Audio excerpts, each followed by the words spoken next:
What is up, everybody? It's your boy Duty back again with another video, and it's that time of the week, folks, where we do our weekly recap of our favorite TV show, our favorite telenovela, DSP Gaming. That's right. Think of this show as kind of like The Talking Dead to The Walking Dead.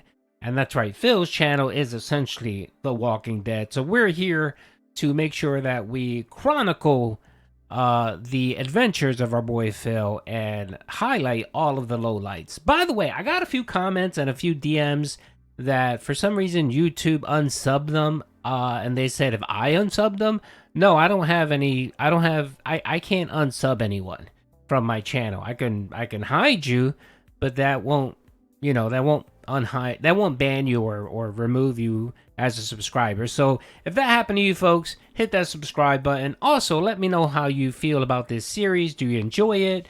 Do you like the highlights? Or, is this maybe a little bit too much of DSP and you actually catch the content throughout the week and this might be overkill? Either way, let me know. From what I gathered, most people do enjoy the recap. Think of it as Phil's React channel. This is Duty's React channel, and of course we're reacting to what we call the DSP game telenovela. So let's get into it, folks. By the way, this week was packed. This week had like 12 story arcs, and it was too much, and it literally took me like 10 minutes to try to figure out which one was I going to cover. And I whittled down the list from about 12 issues, 12 things, and I got it down to 6. All right, so hopefully this video won't take 50 minutes. We'll hit it, and we'll quit it, and we'll keep moving. So let's get into it. So, of course, the first issue that we're going to talk about here, the first low light here, is early on in the week where our boy Phil was worried about the Chargeback saga and mainly concerned about his new pay pig, Waffles, a.k.a. Waffins. And he's did this a few times already, where he had to pause and stop and discuss Waffins and talk about his level of support and, his concern that he might be a detractor of some sort and will, hit our boy Phil with chargebacks. The interesting thing is that after this whole episode of him ranting and raving about chargebacks, he disappeared for some reason. And your boy Duty did get word that apparently he was initially a pay pig for the Kino Casino guys. And he would wail out there, and he was a bit of a troll on that. So who knows if he decided he wants to troll our boy Phil. So anyway, let's get into the clip. Well, ladies and gentlemen, to start the day, I received a $50 tip from Waffins. Thank you, Waffins. And again, I just want to emphasize, Waffins has been around now the last week, tipping a lot. I appreciate that. I certainly hope these are real. But again, it's kind of weird. The reason you have to understand I react like this is very simple. Sadly, I have so many people on the internet who mess with me and troll with me.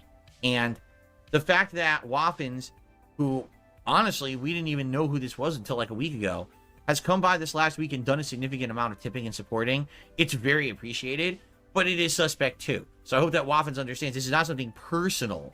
This is just me being like skeptical, because how do you know that it's real when it's someone who's a brand new person coming by being so generous? And specifically, there's been troll activity around tips and chargebacks recently, right? So all I'm going to say to Waffins is thank you. Again, I give you the benefit of the doubt. I really appreciate that. I hope it's real. That's a great way to start the day. Thank you so much. Let's play a nice animation for you. And the interesting note here is apparently Waffles has been MIA ever since that little episode. So who knows? Who knows if they are a chargeback detractor or if they just found Phil to be extremely boring and moved on to something else. That's typically what happens with most of these pay pigs. They find Phil to be extremely annoying after a while and they just move on.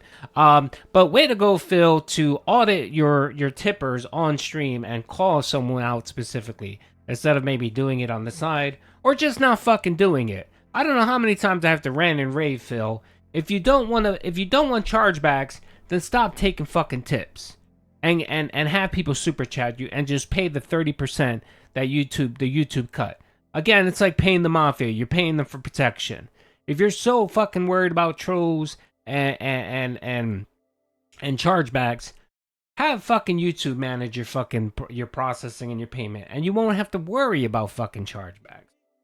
Anyway, Let's move on to the next clip, folks. Now, the next clip here, of course, is what is this? Oh, okay, yeah, I remember this one. This one was a subtle one. This is where Phil had where Phil casually mentioned his actual member count for DSP Reacts. Now, you know, ever since the Argentinian Detractors hit Phil in early January, he stopped tracking the memberships, and we kind of really don't know what the real count is.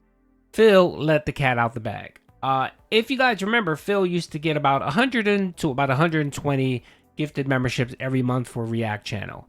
Most of them, of course, were gifted, but he had at least 40 or 50 people actually paying. Well, lo and behold, our boy Phil actually gave us a real number here. And yes, as much as Phil likes to cope that the detractors or the Argentinian detractors are now hurting his business, he clearly shows that it is hurting the business. This week, what gives? Why am I being limited to what I can submit now? And I think that might turn people off. I mean, let's be honest. Right now, we probably have between 20 to 40 people who submit clips a week. That's it. And that's the whole channel. And the good news is that's enough to actually make the channel viable, which is nice. All right, I'm going to stop it there. But interesting how he said 20 people, 20 to 40 people. So whenever Phil gives you such a varying number like that, it's always the lowest amount. It's always the lowest amount with Phil.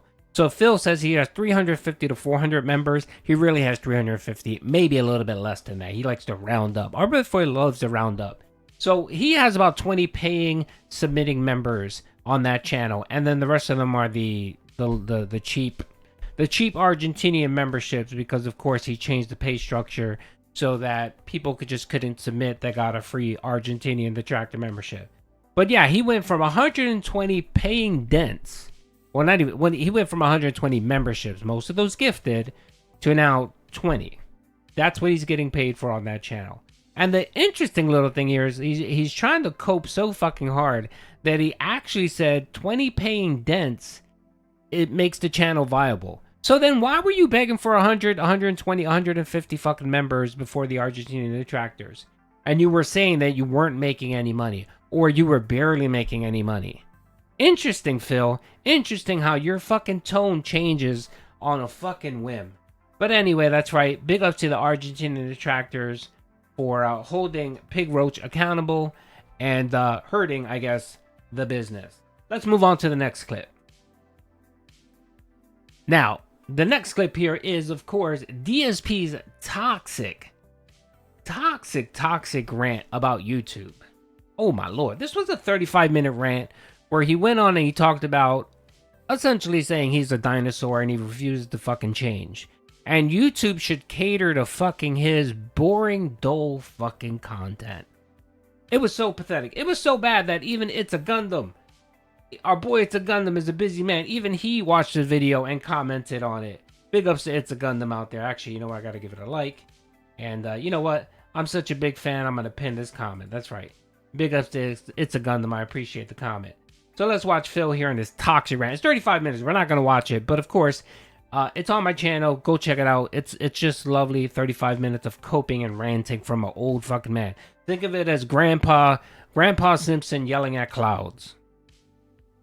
And so you could say, yes, Phil did change just like everybody else, but I didn't do everything else that was necessary there like everyone else did.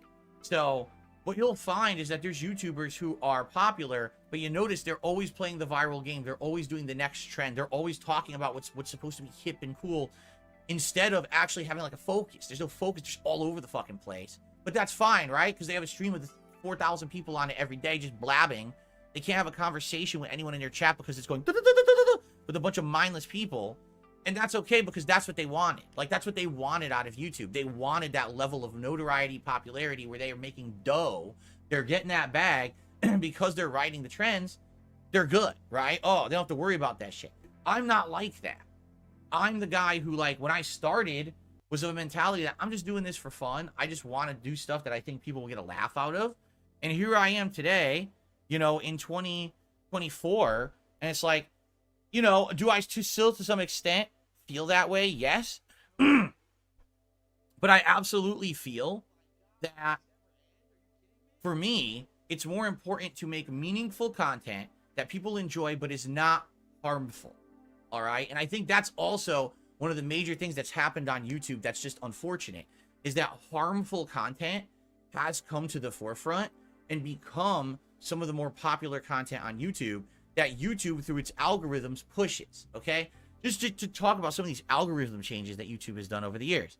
Originally, there was no focus on the algorithm. It was just get views. So if you got some people watching your content, you'd hit the algorithm on a trend up, and then all of a sudden, boom, you're in the related videos, you're in the recommended videos, and all your videos would explode. And that's how it was for me back in the day.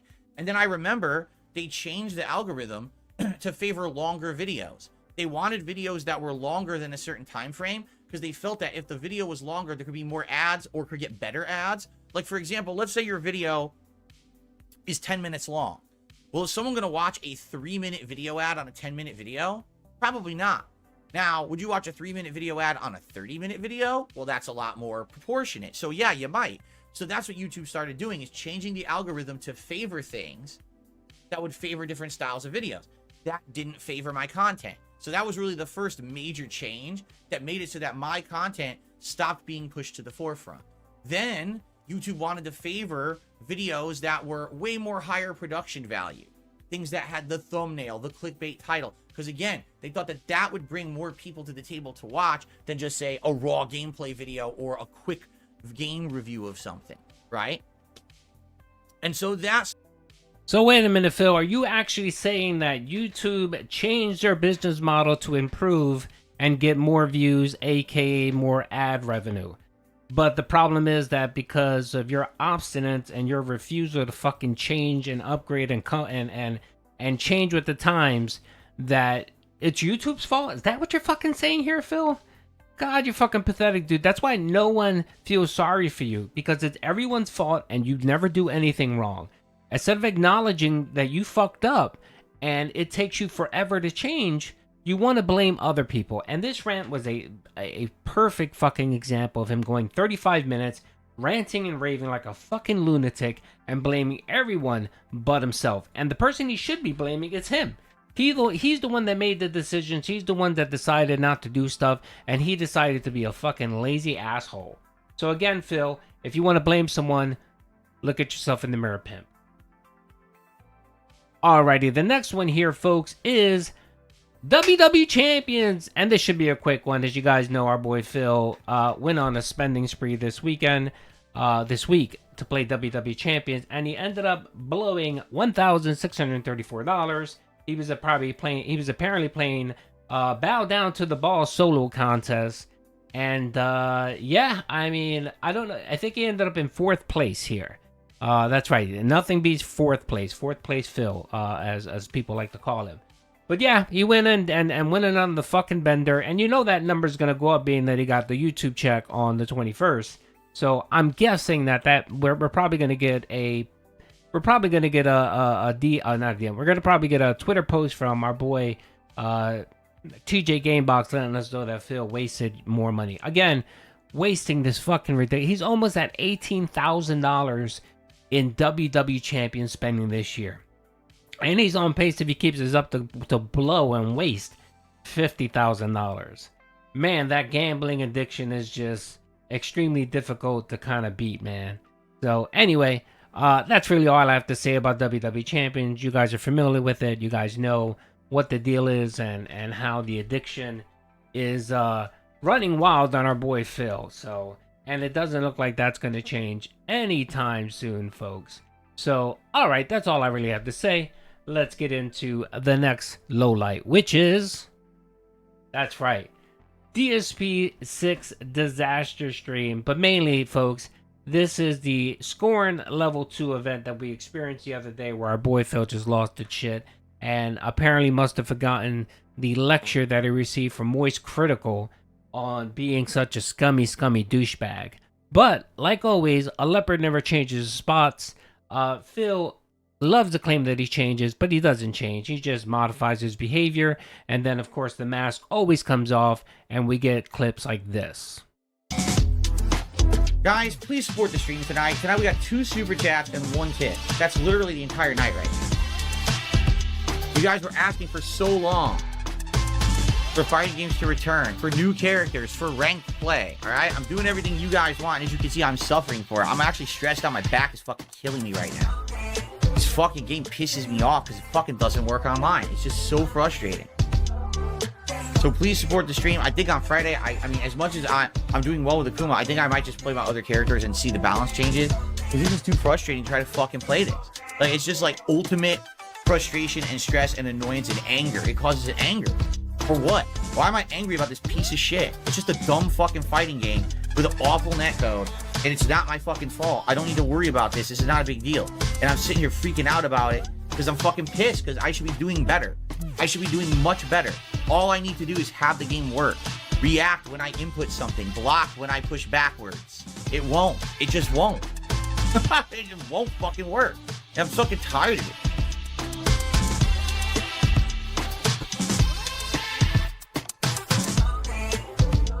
Just work.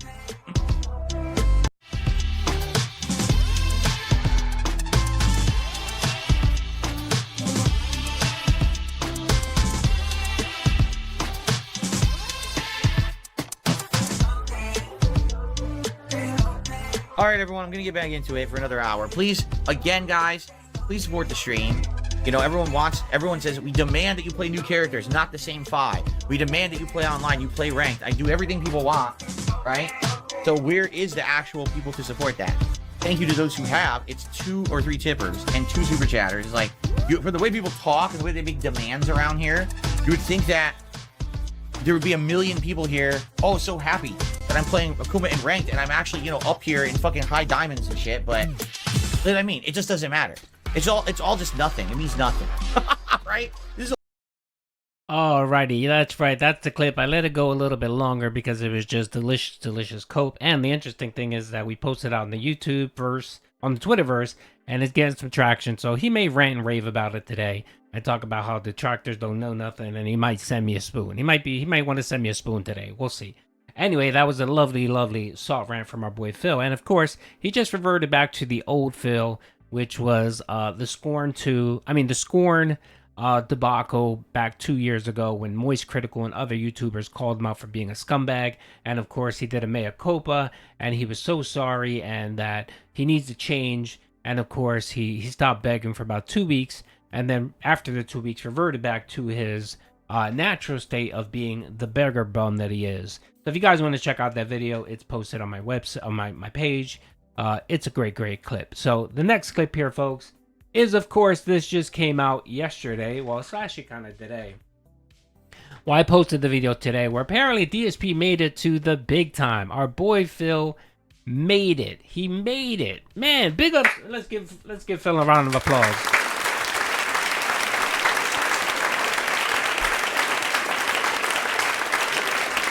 Yep, big round of applause. Big up to Phil. Big up to DSP Gaming. He made it. He made it onto the big stage. Apparently, Tim Poole from the Timcast IRL podcast, who has a big following, apparently decided to talk about streamers fappening. And of course, our boy Phil made it onto the show. So let's see what they had to say here. Okay.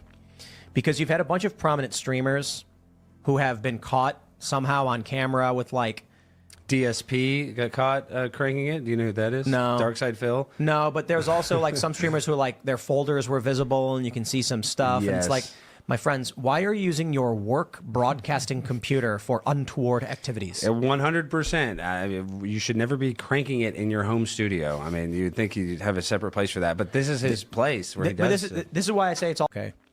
Because you've had a bunch of prominent...